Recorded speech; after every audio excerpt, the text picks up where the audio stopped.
Welcome to Mindset Mavericks. Today we're joined by Ronjini Joshua. She's a 20-year PR expert and the founder of the Silver Telegram, which is a boutique agency for tech and lifestyle brands.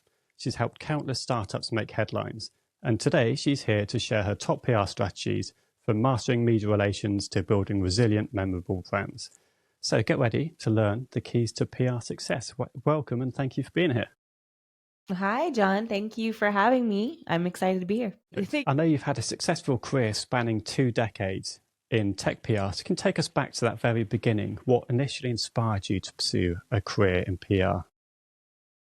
Yeah, absolutely. It's not a career that was a traditional avenue for me as a South Asian. Well, my parents are my dad's an engineer, and so I wasn't really expected to go into something that it's a communication driven. It's a pretty big departure from Sure. traditional stuff. So I had actually started exploring different options. I've always been, English was always my favorite subject.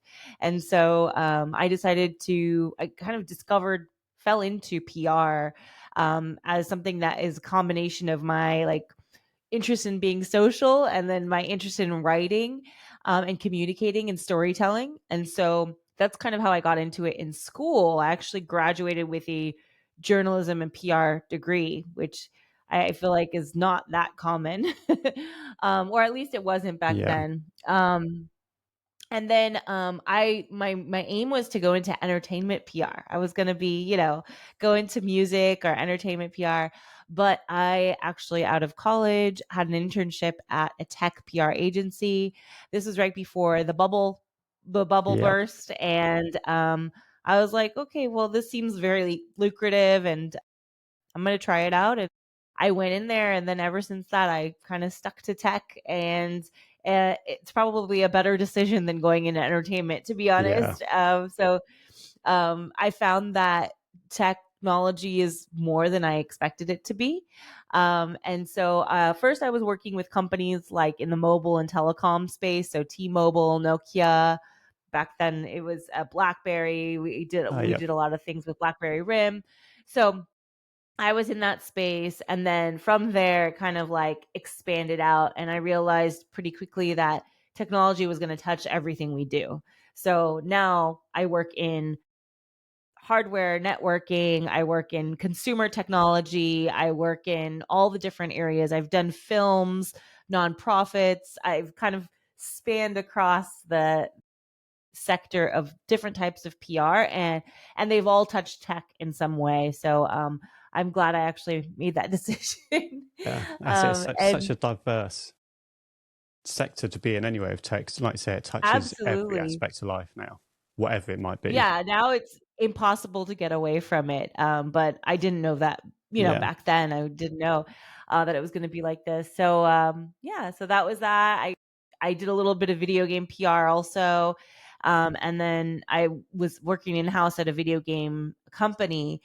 And after that, I was working at a big agency, and I saw this opportunity that this agency that I worked at, they were turning down a lot of these small companies. It was like a lot of emerging startups. A lot of startups were coming and asking for help. And because their budgets were small, there were smaller companies, these bigger companies couldn't really take them on.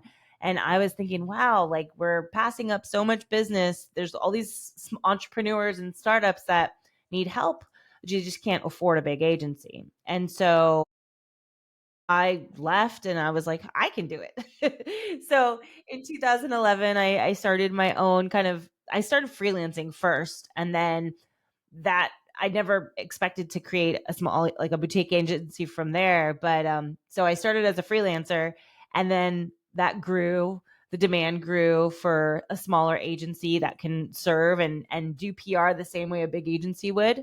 And so, yeah, from there, I started inviting my friends to work with me, and we just started building something from there. And so, since 2011, I've done the Silver Telegram, and we've worked with hundreds of different companies, dozens of startups, working mostly with traditional PR and media relations, which basically means like we're earning the media. And we're not really paying for advertising. We don't do digital advertising or anything like that. But yeah, traditional PR is kind of our area of focus. And yeah, I've been able to work with lots of very cool companies, especially in the emerging startup space. And we focus on tech. So again, I've been touching every type of tech. So it's everything from like really geeky stuff. We work on agricultural technology companies. We work with cybersecurity, sleep tech, health tech, all that stuff. So we've been able to span across many fields. How did you settle on the name, the Silver Telegram? Where did that come from? This is actually a funny story. I don't know if it's funny, but it's interesting. So when I was working at the video game company, I had a friend who had such a great name for his blog. He was just writing about. He's a marketing guy. He was just blogging about his marketing experience, and I was like, I need a name like that for my blog. And so really, I was just going to write a PR blog about what it's like to be in PR, and it was back when blogging was a little bit more popular. It was like kind of rising and everybody was getting into it. Um, and so I was like, I really need a shiny name for my for my blog. And so I kind of wanted to marry the old school and like make it kind of new. And so the Silver Telegram came from that. And then when I started the agency, I was like, oh, I'm just going to use the name that I have already. Let's just convert it. And so yeah, so it like efficiently worked. And I didn't want to do anything with my name attached to it because you never know what that's gonna end up being like. So yeah, I just ended up transferring it into my agency name. Fantastic. And Yeah. there's one thing I want to bring up. You've just touched on how you were in PR, in tech before the kind of crash. So what was that Mhm. like in that period? It was good for me, actually. It's funny how some things work out for people, and then it's like the total opposite for some people, right? So, the agency that I was at the time, because they worked in telecom mostly, they didn't do so well. And there's other areas of technology that were actually rising right after the bubble burst. So, like, there was a little bit of a dull period, but for me, I was at the point in my career where I had just learned how to do everything. So I had just learned how to really grasp the concepts of PR. And so at that point, that's when I moved up to San Francisco, Silicon Valley, and got some work. I got a agency job up in San Francisco, and was able to kind of divert. And that's when I started doing video game PR and some other types of PR. So I was easily able to shift around. And then, the couple years that it took for it to recover, it really didn't take so long. Then I was back in the game really, really quickly. And then I was in Silicon Valley, which was like kind of the hotbed of Yeah, startups. So so at that point for me as a PR professional, it actually probably was better. It was probably good for me for my career, that I was able to do that because I was able to jump and kind of accelerate my career a lot faster than I would have been. But I do remember that it was, a lot of companies were struggling, even PR agencies that worked with a lot of tech, obviously, specifically telecom, I found, and like hardware, networking, those kinds of companies were really like trimming their budgets. Same thing that happened at COVID. Same yeah, thing that's happening actually now with the recession. It's starting to get a little bit better. People are feeling a little bit more hopeful, and we're going into 2025, and I think that's going to change a bit. But at COVID was the same thing, really bad for a lot of people, and it was great for a small boutique PR agency like mine because we were already remote, so we didn't have any adjustment period, and then we were already charging less than most big agencies. So anybody who wanted to stay relevant, who wanted to stay visible during this like very weird time, we were able to help them do that. And also because there were so many layoffs, they needed some outside resources to help them. And so we kind of fit right in there. yeah. Yeah, a couple of times it sounds like you've been quite lucky with COVID and the crash. So yeah, I think a lot of it's Yeah, definitely yeah. I've been luck pretty plays a part. mostly luck. Yeah, Yeah, mostly luck. I think I think, but being small and nimble Mm. is very useful in those situations. Yeah, we've touched on it already a couple of times, just about the difference between PR for a large organization, somebody who is just starting out. And one thing I'd like to ask about is for someone who is just starting their brand, what are some of the foundational elements they should focus on to ensure their brand stands out? So, messaging is one of the biggest things. I think people tend to overcomplicate this and also not pay enough attention to it. So, especially as a startup founder, you're working on so many other problems, you're working on your product and your product marketing. And I think it's very important to have some kind of emphasis on your brand, mission, and brand voice. And so, making sure that you know what that is and that everybody that you're working with, even if your team is small, especially if your team is small, knows what that brand vision is and that voice should be. You really have to have all those things in alignment, because if you have one person saying one thing and another person having a different angle, that could even cause confusion. And so I think that's really important, is to really unify your brand messaging within your organization, on your website, on your social media, all of those different channels. The second thing I would say is really establish a subject matter expertise. What is that subject matter expertise that you have? This doesn't apply to tech. This applies to anything, right? What are you the go-to person for? And so I think a lot of executives feel like their own personal branding isn't really necessary when it comes to building their company, but it really helps boost some credibility and trust behind the brand when you know that the CEO or the founder has this established subject matter expertise, or they are willing to be vocal, whether it's in LinkedIn or other places. It just really helps kind of establish a better brand trust and brand reputation overall. So I think those are two things that people should really be aware of as they're going into it. It's a really easy way to start doing PR. And I feel like those are essential things that, I don't know, feel obvious when I say it, but also can be very easily overlooked because you get caught up in building your business. And I think it's partly knowing where to start. So we're talking about credibility and just getting some authority for your brand. But when you haven't got a significant portfolio to start with, where do you start? I think that's exactly it. It's the subject matter expertise. So really carving out like, hey, these are the three topics that I'm going to talk about. So this is the three topics that either me as a owner or us as a business, we're going to champion these topics. Obviously, you want to pick topics that are going to support whatever product or service that you're offering, right? And then establishing content. I think that is the biggest thing right now. There is a shift in the media landscape, and there's, I don't know, I think mixed trust, right? There's not a lot of trust with politics, with the media in general. A lot of people are not sure what to believe, who to believe.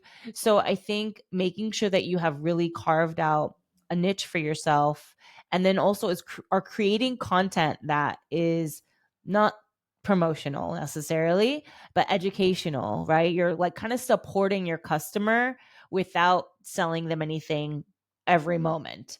But you really are selling them. You're selling them on your brand. You're selling them on your thought leadership.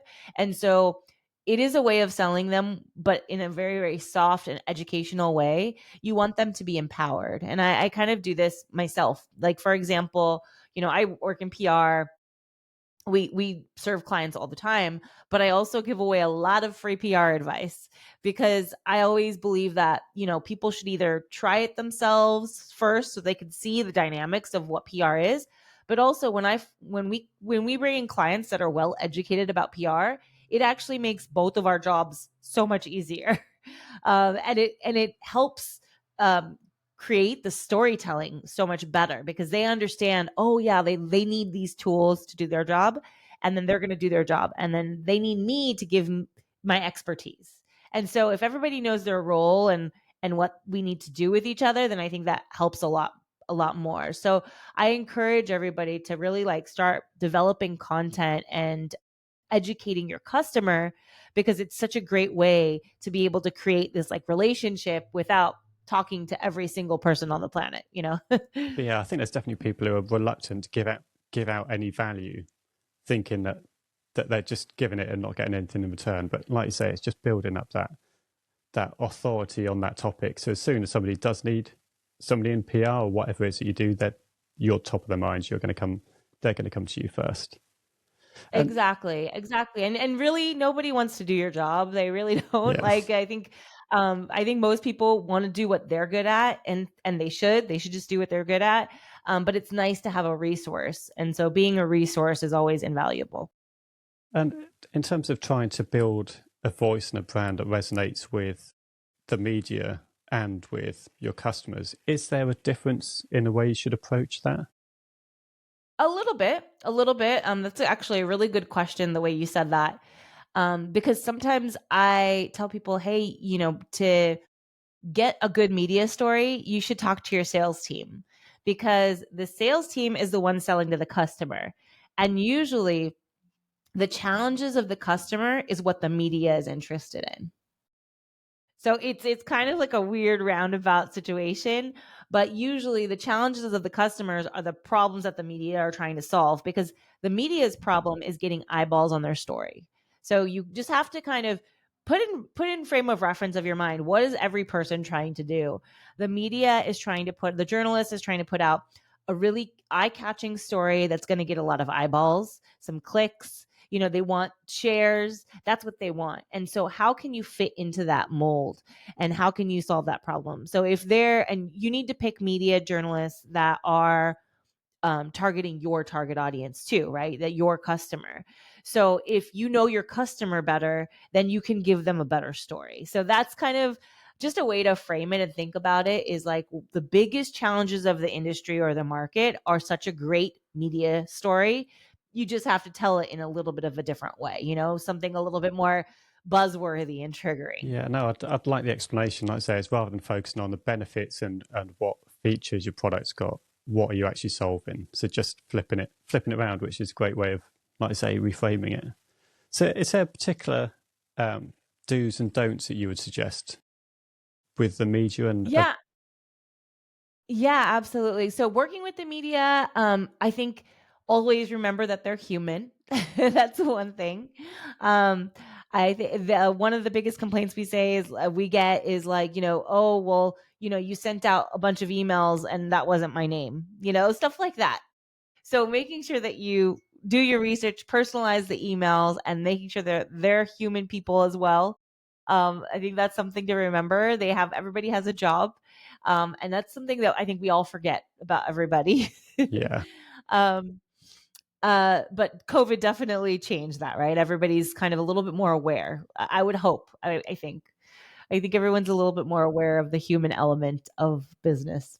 yeah, Um, definitely changed the yeah, whole landscape of interaction. I think people just started to actually value and remember how valued those relationships are and conversations, and just how much people missed it. So hopefully, I'd like to think you're right. yeah. And so it's the same thing with the media, making sure they are a human element. I think also do consider the headlines, right? Consider what the headline might look like when you're pitching a story angle, and you could give them suggestions. Make sure like it's a back and forth conversation. It's not, hey, here's my story, publish it. It's a conversation. You're opening a conversation to develop a story. So that's definitely a do. um I think also don't be afraid to reach out directly to reporters on LinkedIn. um the contact information is often available either on the website of the site that you're looking at, whatever publication it is, on LinkedIn, on Twitter. There's a lot of ways to find their contact information, their email. So don't be afraid to reach out to them and just like introduce yourself as a resource. Typically, when I do introductions, I'll say, "Hey, this is a great expert, I think, for the stories that you write. These are the types of topics they talk about." And so I give them context. What is the call to action? Make sure you have a call to action for the reporter, because if you're just putting stuff out there. I mean, it may resonate, but probably not. But if you can give them a call to action, like, hey, next time you're writing a story about home security, I'm the expert, so be a little bit more specific, find a way to stand out, make sure that there's something that's going to trigger their memory. Sometimes I do this little trick and it doesn't always work out for me. But if you look on their Twitter profile or Instagram and you find out something personal about them, try to identify with that. So, I'm a runner. So if they're a runner, I'll maybe mention something about running or like the last race they ran or something like that. They might have posted something on LinkedIn. So following them on LinkedIn and starting to kind of comment and interact with them in their posts, that's also really, really good. Make sure that you're following them. So my biggest do for the people that we're talking to today is make a short list. Make a short list of media or journalists that are kind of the top media that for you in your industry. And when you're making that list, be very careful. Make sure they're journalists that look at your target audience, because everybody wants to be in Wall Street Journal and New York Times and all those big publications, The Guardian, whatever. But if that audience is not specifically relevant for you, the further they are away from your core audience, the more general you have to be of the story, because it's not, it's a broader audience. They're telling high level stories. But if you can target your industry journals first and get in bed with, I guess, for lack of better reference, but like get to know them, and start becoming friends with them, then you could get that coverage at that core target audience who are really like decision makers for your what you're doing. Because I always start with industry journals first, because I think that lays a really nice groundwork. Then you build the story from, let's say it's like a vertical market to maybe the more technical, then maybe more business, and then maybe high level general stories. So you kind of have to, it's like a layer, it's like a cake. So you want to make sure that you're building those relationships in a way that makes sense to your business, like who's going to have the most impact. So don't be afraid to have this like really nice tight list of journalists. If you had 10 journalists in your pocket, that's a huge win, I think. Yeah, without a doubt. I think that's a great place to start as well. Like I say, it's difficult knowing what you don't know. So just having the experience to know, actually focus on those journals first is a good place for anyone who is Yeah. starting out. And in terms of things that people do wrong, do you see similar mistakes made over and over again when trying to get Yeah. PR? One of the most common mistakes, I think this is a business mistake, follow up, lack of follow up. That's probably my number one mistake. And I actually was talking to someone yesterday, and I was like, "Yeah, you're going to have to follow up 4 or 5 times." And she was like, 4 or 5 times. She's like, "I was capping it at 2." And I'm like, "Well, I technically would follow up until they tell me to stop." But that's the persistence of a PR person. We go through a lot of rejection. And so follow up is, I always, that's my key thing, is make sure you're following up. Um but when you do follow up, add value to the conversation. So there is a nuance to it, right? You can't just keep saying, "Hey, did you get my email? Did you get my email? Did you get my email?" It's I haven't heard from you yet. I just wanted to add this one tidbit. I wanted to add this one extra piece of information. Or, "Hey, did you see this news piece and stat? Now would be a great time for us to talk." So you have to add you have to build your story as you're bothering people. But yeah, I definitely see that in business. And I do frequently get emails and it's just one line, just bumping this to the top of emails. And that's it. And it's like, Right. And you're like, "I never wanted to see your email in the first yeah, place." yeah. So yeah, definitely add some value there. In terms of where to actually find, is there specific places to look for journalists who are trying to build stories? So, for example, one of the things I've heard about previously, I don't know if it's still the case, but on Twitter, where you can use hashtag journo requests, and that would bring up a whole You know load of, what? You're right. They did do that. I've stopped using Twitter because it's yeah. become a crazy place. But yes, there are places like that. So you can, I think Twitter still probably you can. I've seen a lot of journalists post on LinkedIn. So if you follow particular journalists, you might see a request. I've seen 2 requests just last week for some CES stuff coming up, for CES 2025. And then there is a free platform. It's free for individual users, and then if you have a larger organization, it's paid. But it's called Quoted, and it's Quwoted, and it's kind of our part of our secret arsenal of our weapon, our secret weapon. But if you go in there, you can actually create a profile, an expert profile, whatever you're an expert in, upload your headshot, and then the journalists submit stories that they're working on and the types of experts that they're looking for. And so you can actually respond right there in that platform. And so you get alerts in your email, and it's just, hey, this reporter is looking for a home decor expert, or this reporter, like for me right now, we're doing a lot of holiday gift guides. So this person is looking for products for holiday gift guides. So it gives you that, and it's free for people to sign up. I encourage every entrepreneur should be signing up for that for sure. Fantastic. I'll put a link in the comments and in the description as well, just so people can get straight on that. And Yes. one of the things I'm really interested to speak about, particularly with PR, is storytelling. And I know you did raise storytelling at the beginning of the episode. So can you give us some core elements of storytelling, particularly around PR?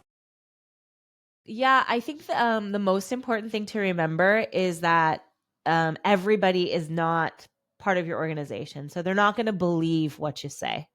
You really have to create that narrative of the problem, solution, challenge, right? That is really, really important. And then also making it even more outstanding, even more kind of just blowing it up a little bit more. This is where I do this. BuzzFeed had this article many years ago, and they probably have refreshed it, but they were talking about how they come up with their headlines. And I know we all think it's a lot of clickbait, and it is, but clickbait is really what gets attention. And so I usually do this exercise where I come up with like 5 or 6 headlines for any particular press release or story.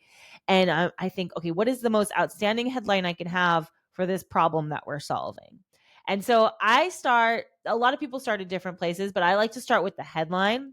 And then I'll say, okay, I'll create a small abstract and say, okay, these are the things I'm going to cover within this story. But trying to make the headline as outstanding as possible. And I think that's a good way to maybe get out of your head a little bit and start thinking, framing it in a bigger picture.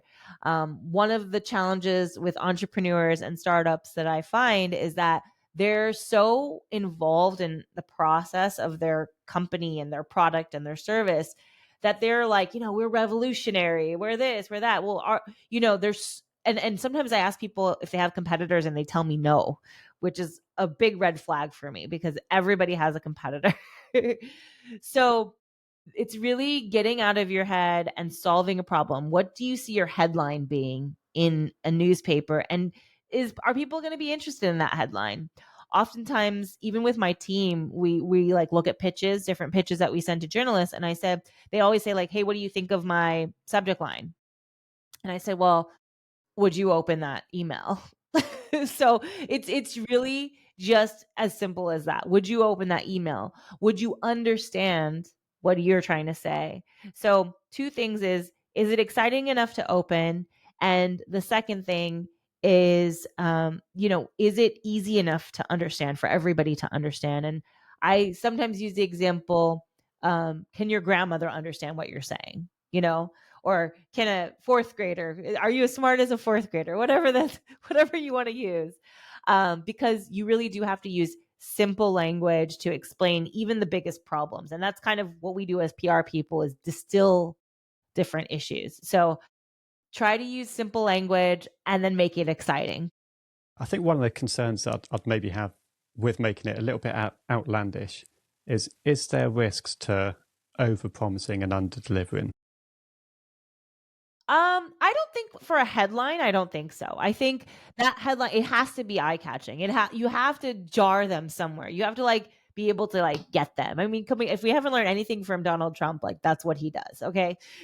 So he's the expert at branding and marketing of getting people's attention. So once you get their attention, you can start honestly and more contextually explaining what you're talking about, right? You don't want it to be, I'm not saying use lies, obviously. We're just saying use exciting language and then go down and explain it. And sometimes that might even be entertaining. It might be like, oh, wow, they did this in such a creative way, right? So I think actually leads to more creativity, as long as you're using, the right tones and you have the right intention behind it.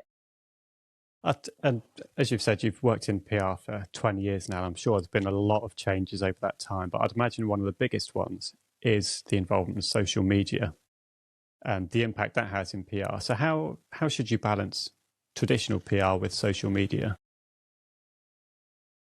There are two different practices at this point because there's now so much social media, right? There's so much. But the way I like to say it, they're like kind of cousins, right? So we want to make sure that we're using PR for social media and then social media, factoring social media into our PR programs. So social media is a way for us to really add volume to any PR that we do. And the great thing is, like, just for example, we're doing a podcast here. We can cut this up into 500 little bits and post it on lots of different channels. And so I think that's important for people to understand. Content is still king, always has been, always will be. And I think whatever you can do for any kind of content you produce, whether it's PR or social media, make sure that you're repurposing and cross promoting content on every channel that you can. And I think the same marketing adage still applies. People have to see this 6, 7, 8 times to remember your brand. So I think that's how people can really make sure that they're incorporating that. Also, don't waste your time with social media that doesn't apply to your audience. Like I kind of told you before, LinkedIn is the place where kind of I live, right? So that's a place for my particular audience set.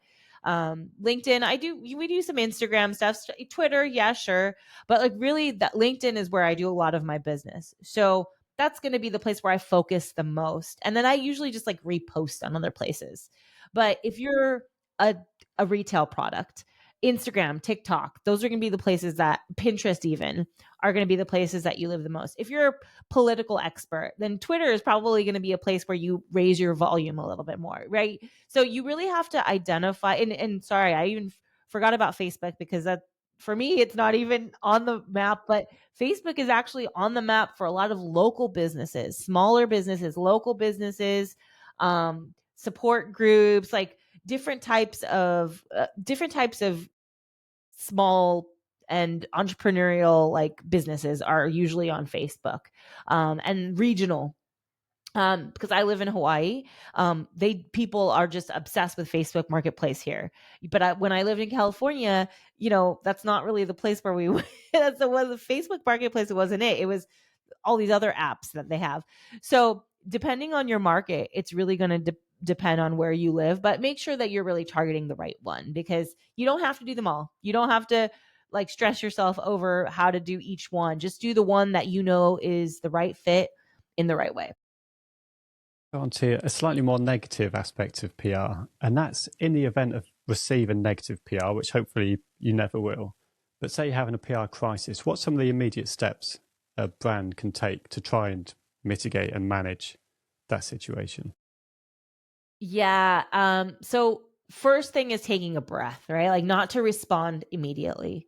Um, I think in any crisis, you really have to make sure that your response is going to match the sentiment of whatever reaction people had. So take a deep breath and make sure you're creating a response that covers all the challenges or issues that people have had with whatever PR issue that you have. The one that comes to mind, I don't know why, but this one is the one. There was a Kendall Jenner and Pepsi. I don't know if you remember that, and it was like a insensitivity situation, where she did this Pepsi ad. I can't remember the details of it, but I remember it was like such a big deal, and it was such a big backlash. So it's take a moment to kind of figure out what is the main problem people have with what you said, and then you have to directly answer it. I think that's the best practice. Not everybody does this. You have to directly answer it and also make sure that you're mitigating, adding any other fuel to the fire. People Social media, that's the kind of challenge with social media, is you want to react very quickly and respond. So when the crisis occurs, you really have to be cautious about every little thing that you say, and I think that's important, is take a deep breath. Hopefully no one's going to die from this situation. But if there, I mean, there's that situation too, right? There, where there's lives at stake or something like that. But everything needs to be carefully thought out. So take a deep breath, kind of get into the challenges of what exactly is the core root of the problem, and then create a response and stick to that response. Commit to the response that you are having, and don't feel like you have to respond to every small comment that people say. Once you've done your public response, I think it's okay to not do this bickering, right? The social media bickering that a lot of people do. I've had this problem. We had a brand that we worked with, and the CEO was a little bit high energy, let's say. So he actually went off on a tangent. So somebody had posted something on Instagram as a response to the brand. The brand was going under a lot of fire. We had to do a lot of crisis communications, but he went like himself, started responding, and there was like this whole commentary that ended up getting deleted. But then we basically had to tell him, like, you can't comment on social media anymore. Like, you're restricted, so please don't comment. We're going to do a comment from the company. And he was actually, he had to step down, but I think even he didn't have any ill will when he was responding. It was just, he triggered him, as a founder, especially when you're close to a brand, you get triggered very easily. And all this hard work that everyone's putting in, you get upset. And so it's easy to get caught up in that emotion. So I think it's, yeah, just take a moment, address the core problem, come out with a comment, and make sure that you don't engage in like the back and forth of the bickering. I think those are some basic things. And those are probably the most common things, right? It's usually like some kind of social media catastrophe. Yeah, I think just listening to that example you've given definitely makes you think, actually, it's probably a good thing to plan in case there is bad PR What about what you can happens? do, Yeah. which I think is often overlooked and not really thought about. It's always about the positive sides of PR, but actually it's probably a good thing to put some kind of strategy in place. Should it ever happen, Yeah, and this you is can what we're just going to do. identify two or three things that might happen, and then what your response would be to that.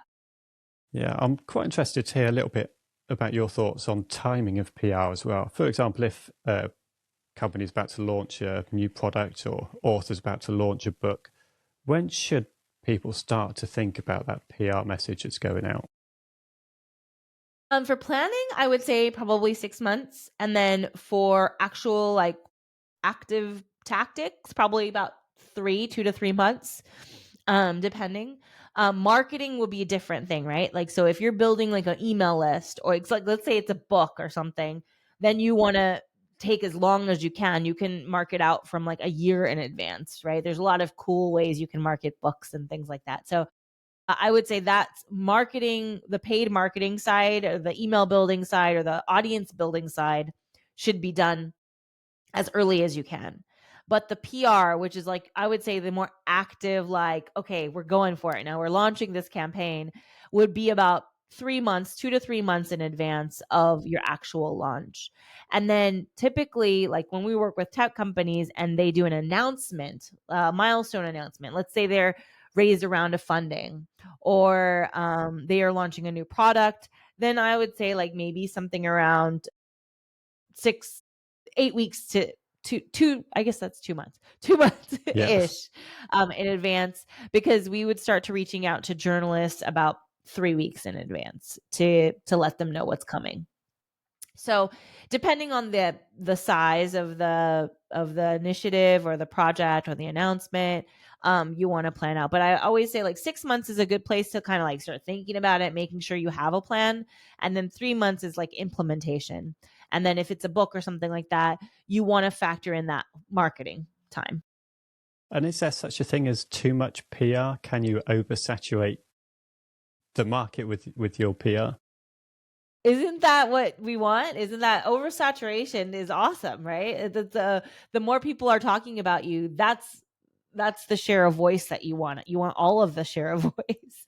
So I don't think there's thing is too much PR. I do believe that there's good and bad PR, which some people are like, no, there's no bad PR. There is bad PR. I've seen it happen. It's not good. It's ugly. um, um, and I don't mean even negative. It's just like, if you have a bad review of a product, that might haunt you for a very long time. So you want to make sure that you're ready for those kinds of things. But yeah, I think, yeah, if you could get more PR, the better. I think in podcasting, the more you can guest, the better, because people will start to recognize you and know you. Now, depending on what you're saying, if you're annoying or you're saying something people don't like, that's a Yeah. different situation. And in terms of a perfect press release or the art of a perfect press release, what goes into a good press release? Well, I think one thing to keep in mind is press releases have changed quite a bit. And right now, the use of a press release is really for the journalist. So the press release is not for your target audience, it's for the journalist to understand what you're talking about. And so uh, that is the core of a good press release. Make it clear and concise so that a journalist can write a feature story about you. Try not to sell, no marketing, no promotional, no salesy kind of language.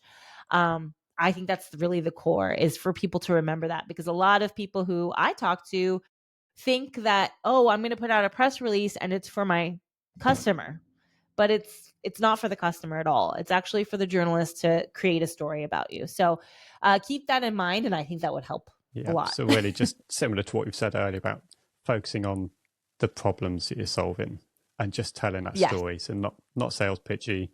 Remove any of that and just focus on storytelling.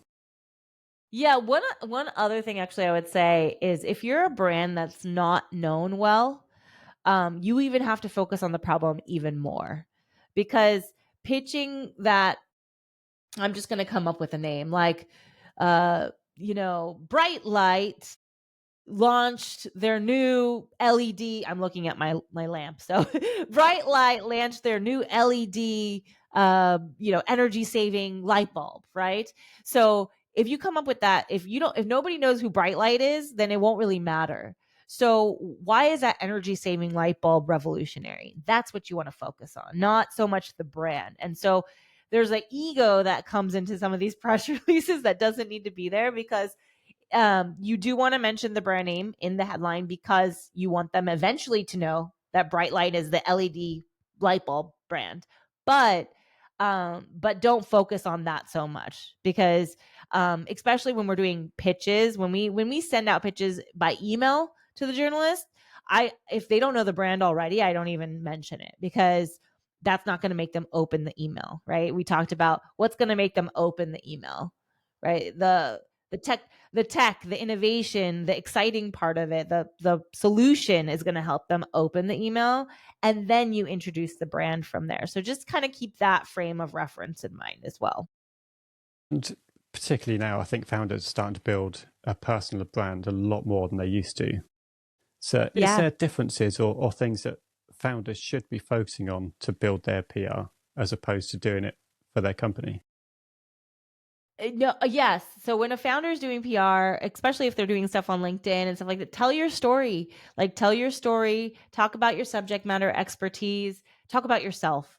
Um, I would, I, I do like to connect the founder to the brand. So I would say just balance that story so that it's not always about your brand, but sometimes about yourself and your background, because one day you're going to go somewhere else, or one day you're going to do something else, right? Like, what is your narrative going to look like later? So I think people do shy away from promoting themselves a lot, and I get that, because it is uncomfortable. But there's ways to do it where, again, you're offering information to people or you're helping people. So if you could do it in that tone, then I think that gives you a lot of credibility. People enjoy hearing it. People appreciate what you're saying. So if you could do it in that way, where you're kind of doing 50-50, I think that's great. There's some great if you look on LinkedIn, there's some people who do a really great job of promoting their brand, but also promoting their expertise. And there's a few people like one of the people that I follow, his name is Josh Payne. He does a really good job. He's a CEO. Another brand that I follow, and I think the CEO's name is Riley, but Cora Corder is this really cool product. And he does a really good job of doing brand and personal stuff. So there's a few different people that do that. I mean, Sarah Blakely is the founder of Spanx. She does a really good job of that on LinkedIn as well. So there's a lot of really good examples. So just take a look at some of the people and some of the leaders that are on there and how they voice their opinions and talk about their brand, and you'll be able to see a good mix of the two. I think one of the other challenges that companies can face as well is trying to keep their message fresh. I think you can run the risk of becoming stale if you put in similar messages out continuously. So what's some of the steps people can do to keep fresh messaging, keep people engaged? I like to come up with like themes every quarter. So if you're talking about something per quarter, I think that's a good way to like change it up a little bit. And then also you don't get bored of creating the same content over and over again. So yeah, I mean plan your quarters. And say, okay, this time I'm going to talk about this particular I'm going to talk about press releases in Q1. And then in Q2, I'm going to talk about media relations and how to deal with the journalists. And Q3, I'm going to talk about trade shows and what's the best practices for trade. So diversify a little bit. You can still stay within your wheelhouse. All those things are within the PR realm for me, right? But we're just changing up the topics a little. Fantastic. I think there's a few quick fire round questions I like to ask at the end, which I ask of all the guests. So I'm going to go on to those in just a second. And there's only 4 of them, so it should be quite fast. But what's one book that's had the biggest influence on you? And that could be personally or professionally. Wow. So maybe two. Can I say 2 books? Go for it. I'm gonna do so. I Rich Dad Poor Dad, which I think has like these essential life lessons that everybody should have, and it's such a fast and easy read. I'm not a huge reader. I don't enjoy it as much as some other people. So that's definitely Rich Dad Poor Dad is probably one of them. And then personally, it's hard to pick between the two, and now I can't even remember the name of the one book, but I'm a fan of David Goggins, so I'm like all into that. His whole series, his couple series, Can't Hurt Me, I think is one of Yeah. them. And then sorry, I picked 3. Winning is the third one, but I love sports analogies, so that's kind of why I Sure. love that series of like that tone. But Yeah. Winning by his last name is Grover. I can't remember his first name. Yeah. Fantastic. And do you have one habit that you practice every day that gets you in the right mindset for the day? I do have a little routine, I guess a morning routine. So I think that having a morning routine is the habit. It changes, seasonally. And then I work out pretty much every day. So I have an exercise routine every day that really helps. That's like my big de-stressor is if I don't work out, it's really hard for me to function otherwise. But having some kind of like energy output that's not mental, right? Because I'm doing a lot of mental work most of the time. I think it's really easy. I mean, I have kids. So there was a period of time, and I've been doing this for 20 years, and I've owned my business since before the children were born. So there was a period of time where I just did not take care of myself because I had a small baby or something like that, and then I had work, and so those were things that were prioritized. But I really realized over the last few years that prioritizing my health was going to keep me going and not help me, like not make me crash. So that's really, really important. And I feel like a lot of people say this, but it is just so critical to your mental and physical health that like it really does help you go the extra mile if you can factor that in. And it's almost like you must require it for yourself. Like I just put it into I put everything in my calendar. I live and die by my calendar, and I put the workouts in my calendar so that it's like a meeting for me. So It's not something you should feel bad about. It's something you have to kind of do just to survive sometimes. Yep, no, I'm exactly the same, and I'm frequently told by my partner, like, you need to go and do a workout. Yeah. Just notices how much better I feel, how much better I sleep, and just everything really. Yeah, Everything is better. Yeah. yeah. And third question, what's the biggest lesson in life or business that you wish you'd learned sooner? Oh, I think things can change at any moment. I've had some crazy things happen to me where it's just you have to be very flexible to be able to adjust to those problems. If you are not, if you don't have, if you haven't built up that resiliency, if you haven't been nimble, like that's going to make everything much more difficult. If you're open to ideas and you're open to changing gears, then I think you're just going to be a lot more successful. You'll have more ideas, more creativity come to you. I've had to been so nimble. And I think, again, COVID is a great example of how hard it was for people to shift to like remote work. I was already remote working for years before that. So it was easy for me. So there was an idea that I had brought into my life earlier. But, I saw people struggling about like working at home. They were in their pajamas. We all know the stories of weird stuff happening on Zoom and people in their bedrooms, like working from their bed, just bad habits that people kind of generated from this weird situation we were in. So being nimble is really important, and being open to new ideas always, no matter how old you get. If you can stay flexible, I think you can pretty much work through any problem. And as an entrepreneur, God, you have to be so flexible. Things get thrown at you. Times are good, times are bad. Business is good, business is bad. You really have to kind of monitor that and be prepared for those kinds of situations. Fantastic. Another great answer. Thank you. And I think the final question from this little section is, if you could enter one person into the Mindset Mavericks Hall of Fame, who would it be and why? Hall of Fame? Yes. Oh, man. I'm going to put myself in the Hall of Fame. Excellent. I like the confidence. I I feel like I'm going to put myself in the Hall of Fame. I'm not sure. Yeah, I feel like, I think everyone has their own mindset things. So it's like, how do you pick somebody? How do you pick one person? Yeah, I don't Yep. know. No, I like That's a it. tough one. Own it. I'm gonna Yep. pick myself. Perfect. But no, you've given us loads of fantastic insights and tips and things that people could action today. If there's one thing that people should take away from this conversation around PR, what would it be? Just try it. Just try it. Get started, and everyone's an expert at something. So Fantastic. But yeah, thank you very much for coming on. Really appreciate your time. And yeah, I've enjoyed the conversation. Thank you. me too. Thank you, John.